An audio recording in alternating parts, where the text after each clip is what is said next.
நம்முடைய கர்த்தராகிய இயேசு கிறிஸ்து மூலமாய் தேவனை சூத்திருக்கிறேன். ரோமர் 7ஆம் அதிகாரம் 25வது வசனம்.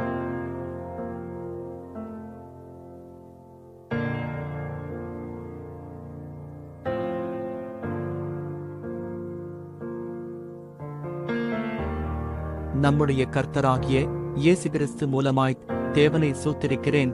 ரோமர் 7ஆம் அதிகாரம் 25வது வசனம்.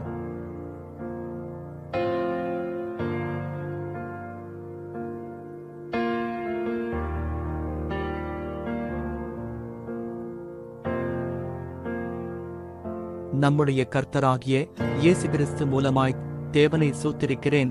ரோமர் 7ஆம் அதிகாரம் 25வது வசனம்.